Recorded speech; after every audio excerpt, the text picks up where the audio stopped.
Hello বন্ধুরা, সবাই কেমন আছো? আমি ভালো আছি, আশা করি তোমরাও সবাই খুব ভালো আছো, জাস্ট ফাটাফাটি আছো। আমি রিনা চলে এসেছি তোমাদের সামনে আরেকটা নতুন রেসিপি নিয়ে। সবাই তো সুজির হালুয়া খেয়েছই, এটা হচ্ছে মুগ ডালের হালুয়া। দেখো আমি কিভাবে বানাই, তো ভিডিওটা পুরো দেখো, স্কিপ না করে দেখতে থাকো আমি কীভাবে বানাই হালুয়া। তো দেখো মুগ ডালের হালুয়া বানাতে গেলে কী কী লাগে। আগে মুগ ডালটাকে ভিজিয়ে রাখতে হবে, যে কোনো মুগ ডাল না, আমি তো এটা এমনি সোনা মুগ ডাল নিয়েছি। দেখো এটাকে এবার 7-8 ঘন্টা ভালো করে ভিজিয়ে রাখতে হবে। ওভারনাইট সোক করলে তো বেশি ভালো হয়, তো আমি ওভারনাইট করিনি, আমি সকালে ভিজিয়ে রেখেছি, বিকালে করবো। এবার এটাকে ভালো করে ওয়াশ করে ভিজিয়ে রেখে আবার পরে আসছি তোমাদের। চালটা আমি বেটে নিয়েছি, যেটা আমি ভিজিয়ে রেখেছিলাম সকালে, সেটা সুন্দর করে পেস্ট হয়ে গেছে। দেখো কোনো লামস নেই, কিছু নেই, সুন্দর করে বাটা হয়ে গেছে। এবার আসছি কীভাবে বানাই, এবার তোমরা দেখতে থাকো। কড়াই বসিয়ে কড়াইটা গরম হয়ে গেছে, এবার আমি ঘি দিয়ে দেবো। বেশ অনেকটা ঘি লাগে।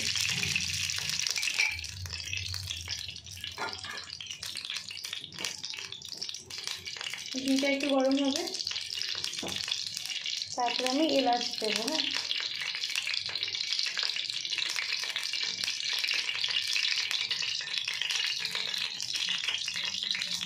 বেশি না, 2-3টে দেবো।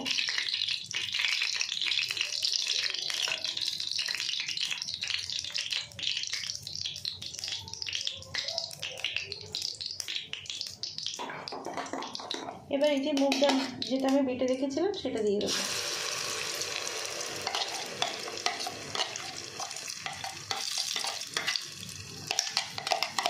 ভালো করে কাচিয়ে দিয়ে এবার ভালো করে এটা মেশাতে হবে,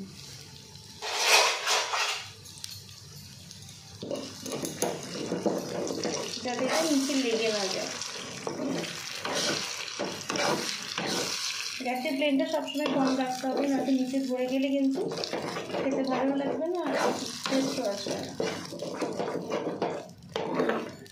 এটাকে অনবরত নাড়তে হবে, যেমন করে আমি নাড়ছি এরকম মেরে যেতে হবে, নাহলে এটা নিচে ধরে যাবে, তাহলে তো আর নাকি লাম্পস চলে আসবে, লাম্পস চলে আসলে আর ভালো হবে না। আসছি একটু চলে এসেছি, দেখো ডালটা অনেকটা টেনে গেছে, এটা অনেকক্ষণ লাগে হচ্ছে, এটা আরও টানবে। এটা যতক্ষণ আছে ততক্ষণ এইভাবে মিশিয়ে নিতে হবে, যতক্ষণে মুগ ডালের কাঁচা গন্ধটা চলে যায়। আমি আসছি আর কিছুক্ষণ অ্যাড করবো 2-3 চামচ বেসন।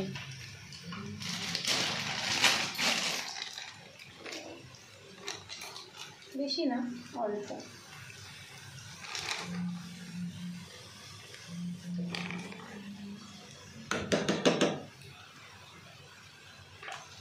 নিয়ে আবার মেশাতে হবে ভালো করে, যাতে সবগুলোর কাঁচা গন্ধ একদম চলে যায়, একটু কাঁচা গন্ধ থাকবে না, আর খেতে খুব ভালো হয়। আমি আগেও বানিয়েছি বাড়িতে, কিন্তু অনেকক্ষণ সময় লাগে, ধৈর্য ধরে বানাতে হয়। আসছি একটু পরে। ধরো মুগ ডালের হালুয়া আমার অলমোস্ট ডান। নামানোর আগে আমি আরেকটু ঘি দিয়ে দেবো,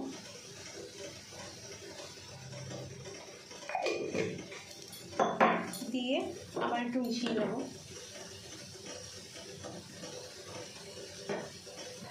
খেতে খুব ভালো হয় বন্ধুরা। তা ভিডিওটা যদি ভালো লেগে থাকে তাহলে লাইক কমেন্ট শেয়ার অবশ্যই করে দিয়ে যাবে। পুরো ভিডিওটা দেখার জন্য অনেক অনেক ধন্যবাদ তোমাদের। আবার একটা নতুন ভিডিওর সাথে আসবো। Tata, by.